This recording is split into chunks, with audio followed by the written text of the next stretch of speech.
Hello, once again. Welcome and welcome back. My name is Eric. This channel is called Report and Opine. It is Doomsday, March 15th, 2020. And obviously, I got a haircut, right? Because I want to look good for when the virus shows up. This is going to be a very virus-heavy video, but there are a couple other things I want to talk about before we get to the virus shenanigans. And I guess, speaking of viruses that just won't go away, Hillary Clinton has naturally filed some sort of appeal against this deposition request or this subpoena brought on by the folks over at Judicial Watch because she just will not face the truth, right? And good on the guys over at Judicial Watch, Tom Fitton and crew, because it seems like they're going to stand up and really push for this. But please, be careful, because we know that Hillary Clinton will run away from the truth, leaving a trail of dead bodies in her wake without looking back even once. And the timing is all so weird with this. She just put out this Hulu documentary, which leads me to believe that she probably saw this coming a mile away, looked over to Hollywood and was like, guys, I need something to make me look good.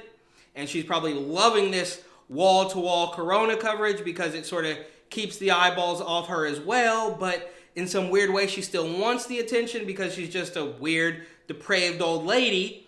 And Hillary, if you were innocent, you would just go up there and clear your name. But obviously, she's not going to do that. So we'll see how this plays out. It's going to be a long road. She might kick the bucket herself before any truth comes out. We shall see.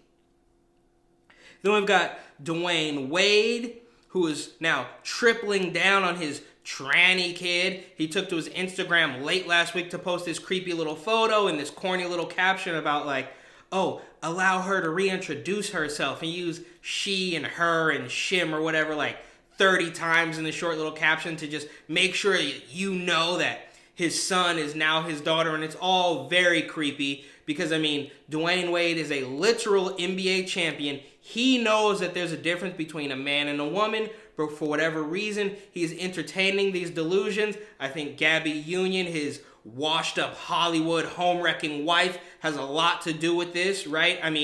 She's over causing trouble at America's Got Talent, and now she just needs another movie. She just needs something else. It's like she's a fiend for this Hollywood attention. It's like you guys literally already won, right?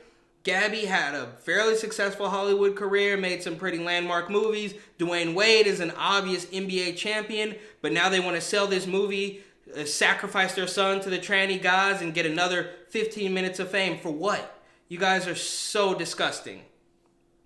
Then we've got Harvey Weinstein, who was officially sentenced to 23 years in prison, and I could not care less what happened to this creepy old man, but it is very strange that for the past 2.5 decades, he was, making most of the movies out in Hollywood. Everybody seemed to really like him. Jennifer Lawrence and Quentin Tarantino and Oprah and even the Obamas all seem to love him. There's a clip of Michelle Obama really singing his praises, and it's all very strange. Like, oh, well, we didn't know.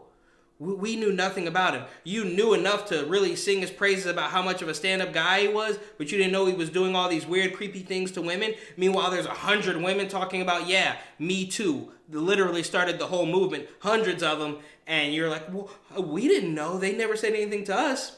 All right, I don't believe any of you. All of you Hollywood disgusting people cannot be trusted. So whatever with this old man, I could care less. Could not care less.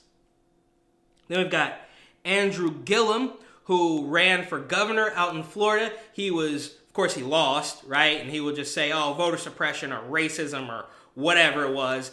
But he was recently arrested out in Florida in a hotel room with 2 naked male prostitutes that look like bodybuilders with 3 bags of meth in the place where they're all vomiting around the hotel room. The police were in fact called because one of those bodybuilding men had overdosed on meth.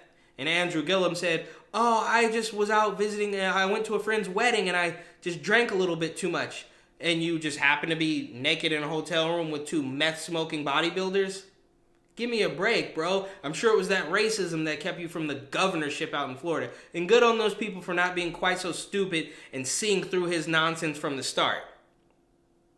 Then we've got Ilhan Omar, who got married for, I think, the 3rd time, right? So she had one marriage back in the day, seemed pretty normal. Had a couple kids, no problem. Then she married her brother I mean, she doesn't deny marrying this man, but she does say he wasn't her brother, which we now know was a lie. She married her brother to get some sort of immigration fraud going, some immigration scam, and get him into college here in the States. And then she was caught dating and funneling money to that campaign staffer that she's now married to. So whatever, less than a year ago, she denied even having a relationship with him because that would have implicated her on campaign finance fraud. She posted a picture of them on their Instagram saying that she's married now, and the comments are locked, so I wasn't able to leave my 2 cents, but that's not the point here. So she goes from immigration fraud to campaign fraud, and the left media is silent on both her and Andrew Gillum because they are one big, happy, corrupt family, right? They might have one deep-cut article on CNN.com about it.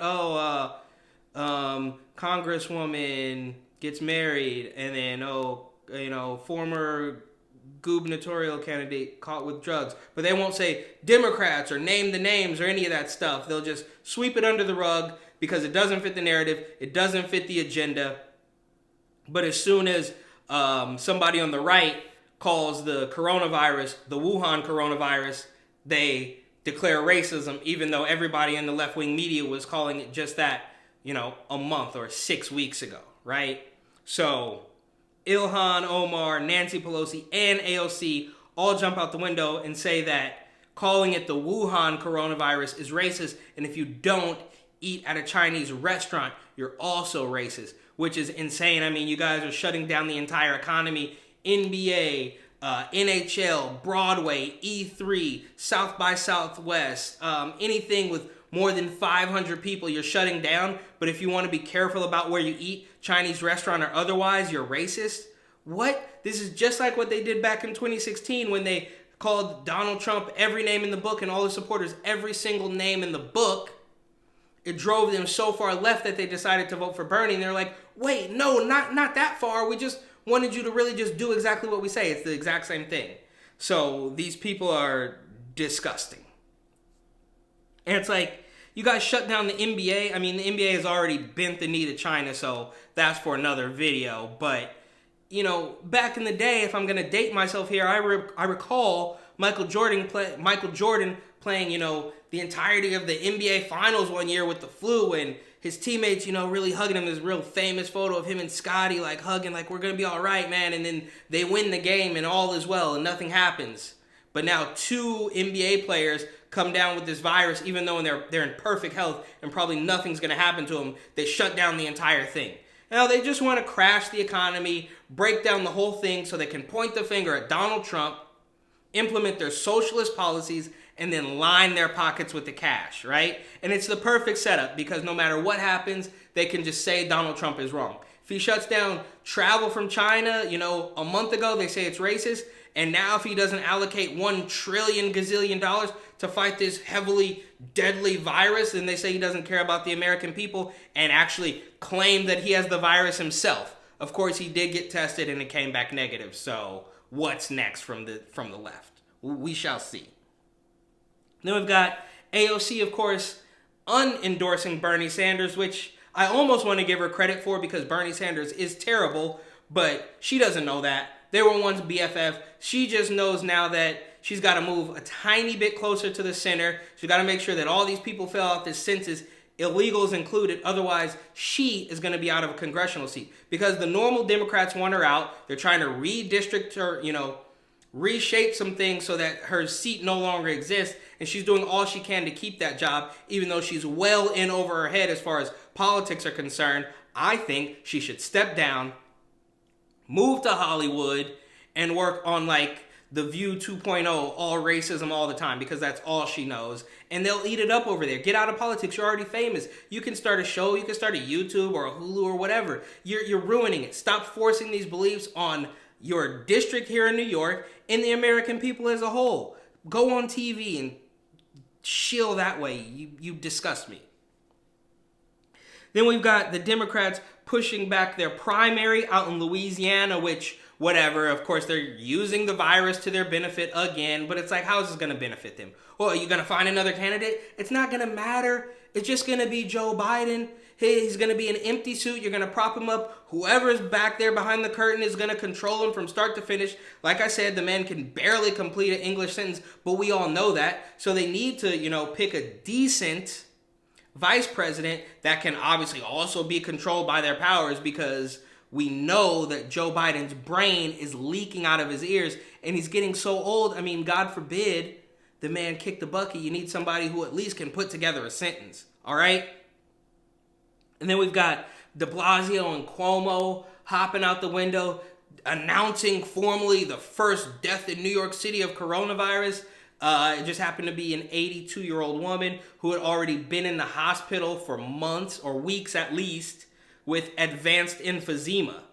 So we better shut everything down. We're going to drive around in tanks and give bread and toilet paper to people as we see fit, because one 82-year-old lady died from the virus. And I don't, want to downplay this. It's very sad. Obviously, every human life is quite valuable, and, she will be missed, I'm sure, by somebody.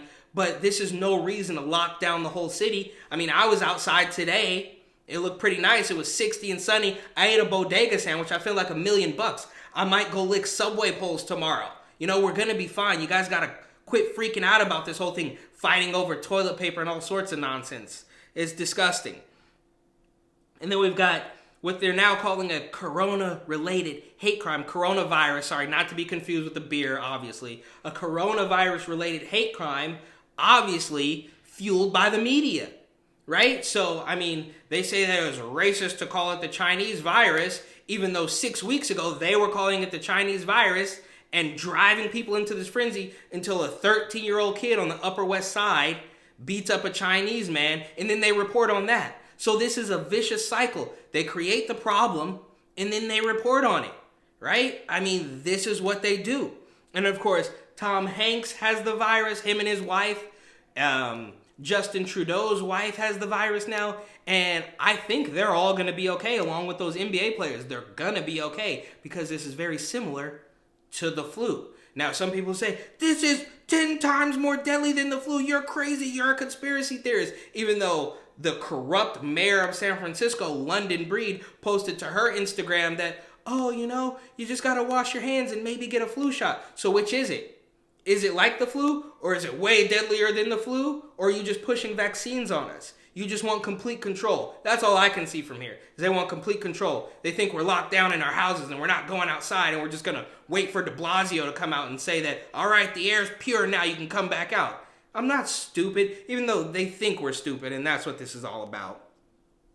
And speaking of stupidity, I was watching ABC's Good Morning America the other day, and they did a 20-minute block about how deadly this virus is and how it's going to completely kill you. And the only way to save yourself is by washing your hands. And then they go on to tell me what some good movies I should watch while I'm holed up in my apartment. So this coronavirus has now turned into a selling point for movies. And then after all that, they say, we're going to help you with your coronavirus anxiety. It's like, you just spent the last 20 minutes telling me that I'm going to die and telling me the proper way to wash my hands. And then you say, we're going to help you with the anxiety. So they create these problems that only they can fix so you will stay in line.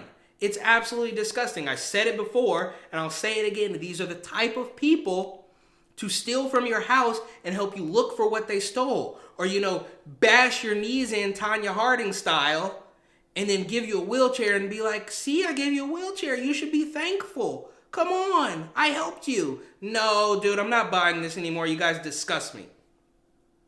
And last but not least, today there is a debate, I guess it's just a race to the nursing home at this point between Bernie Sanders and Joe Biden. So we'll see what comes of that. They're doing it virtual or something. I'm not really sure how it's going to go down. We shall see. But there will be no live audience because Joe Biden obviously can't take an unscripted question. I mean, he can barely take a scripted question, but I digress.